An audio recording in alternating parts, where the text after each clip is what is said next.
एक जमाने की बात है, एक खूबसूरत और नरम दिल लड़की रहती थी।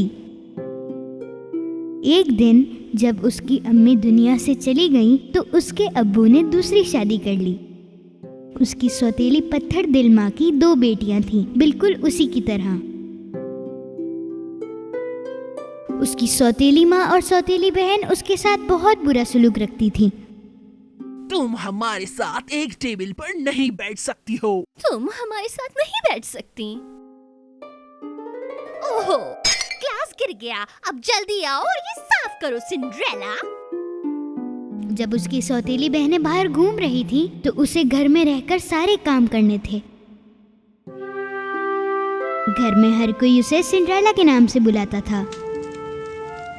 जब वो थक गई, तो वो चिमनी के सामने बैठ गई और उसने अपनी बिल्ली को गोद में रख लिया और वो चिमनी से गर्माहट लेने लगी।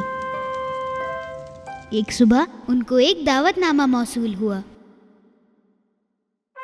शहजादे के महल में बड़ी दावत रखी गई है और शादी के लिए अहल तमाम लड़कियों को मदऊ किया गया है। जब सौतेली माँ अपनी बेटियों को तैयार कर रही थी, तो बेचारी सिंड्रेला उनकी मदद कर रही थी। तुम दोनों को पार्टी में सबसे ज्यादा खूबसूरत लगना है, इतना कि शहजादा भी तुम्हें पसंद करने लगे। शादी के लिए तो तमाम लड़कियों को बुलाया है, तो मैं भी तो अहल हूँ। अच्छा, तो तुम इन मैले कुचैले कपड़ों में दावत में जाने का सोच रही हो? जब दावत का दिन आया, तो सिंड्रेला अकेले बैठकर जोर जोर से रोने लगी। अचानक से उस चिमनी में से एक रोशनी नमूदार हुई और उस रोशनी में से एक खूबसूरत परी बाहर आई। सिंड्रेला ये देखकर यकीन नहीं कर सकी, क्योंकि ये उसकी अम्मी थीं। अम्मी, कैसी हो मेरी बेटी? मैं तुम्हारी मदद के लिए आई हूँ। तुम भी उस दावत में जाओगी। सच में? मगर कैसे? मेरी एक छोटी सी मदद से। तुम जाओ और मुझे बाग से सबसे बड़ा पम्पकिन ला के दो। और बिल्ली सुनो, तुम मुझे 7 चूहे ला कर दो। परी ने जैसे ही किन्नू को छुआ, वो किन्नू गाड़ी में तब्दील हो गया। उसके बाद उसने अपनी जादुई छड़ी चूहों की तरफ मोड़ दी। उनमें से एक चूहा ड्राइवर बन गया, बाकी के 6 चूहे सफेद घोड़ों में बदल गए। चलो, अब तुम्हारी बारी है। मैं तो बिल्कुल शहजादी लग रही हूँ। मगर अम्मी, मुझे डांस करना नहीं आता। अगर किसी शहजादे ने मुझसे पूछ लिया तो? इन जादुई जूतों से तुम उस दावत में सबसे अच्छा और खूबसूरत डांस कर सकोगी।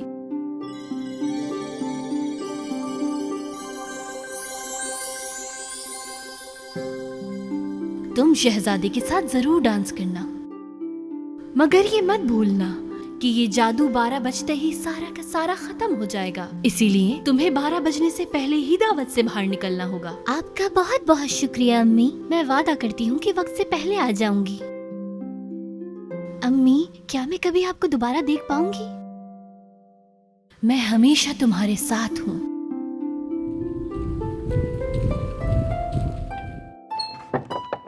जब सिंड्रेला अपनी खूबसूरती के साथ महल में दाखिल हुई, तो सब उसे देखकर हैरान हो गए। हत्ता कि उसकी सौतेली बहनें भी उसको पहचान नहीं पा रही थीं। शहजादे को भी सिंड्रेला बहुत पसंद आई। बादशाह और महारानी भी उसे देखकर बहुत खुश हुए। हाँ, इसे कहते हैं ना राजकुमारी। शहजादे ने सिंड्रेला से फौरन डांस करने का पूछा। सिंड्रेला अपने जादुई जूतों की वजह से डांस फ्लोर पर तैर रही थी। सौतेली माँ और उसकी बेटियां सिंड्रेला की खूबसूरती से बेसाख्ता थीं। सिंड्रेला बहुत खुश थी। वो सोच भी नहीं सकती थी कि कितनी जल्दी वक्त गुजर गया और वो अपना वादा बिल्कुल भूल गई। अचानक से उसकी नजर घड़ी पर पड़ी और तकरीबन 12 बजने ही वाले थे। शहजादे को खड़ा छोड़कर वो दावत से फौरन भागी। जब वो भाग रही थी, उसके पांव से उसका एक जादुई जूता नीचे गिर गया, लेकिन उसके पास इतना वक्त नहीं था कि वो जूता वापस उठा सके।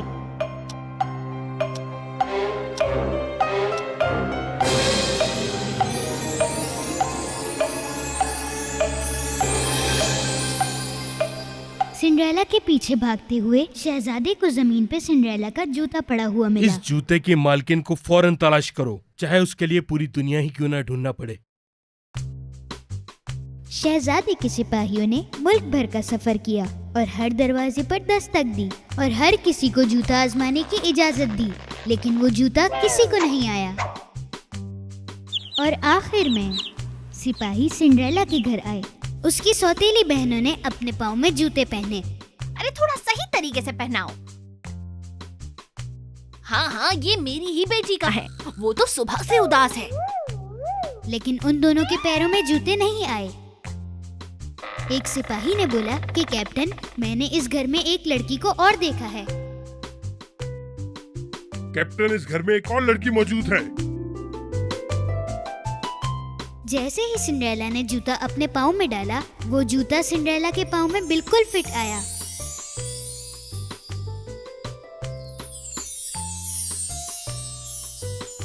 आपको हमारे साथ चलना होगा नौजवान लड़की, हमारे शहजादे आपका इंतजार कर रहे हैं। जब सारे सिपाही सिंड्रेला को शहजादे के पास लेकर आए तो शहजादे ने फौरन उसे पहचान लिया और उसे देखकर बहुत खुश हुआ। शहजादा घुटनों के बल गिरा और सिंड्रेला से शादी का पूछा। क्या तुम मुझसे शादी करोगी? सिंड्रेला ने खुशी खुशी हाँ कर दी और वो खुशी खुशी जिंदगी गुजारने लगे।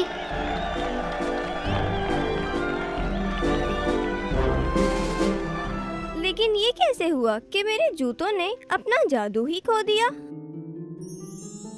मैं हमेशा तुम्हारे साथ हूँ। तो अब समझी कि अम्मी वो आप थी जो सारा वक्त मेरे साथ थी।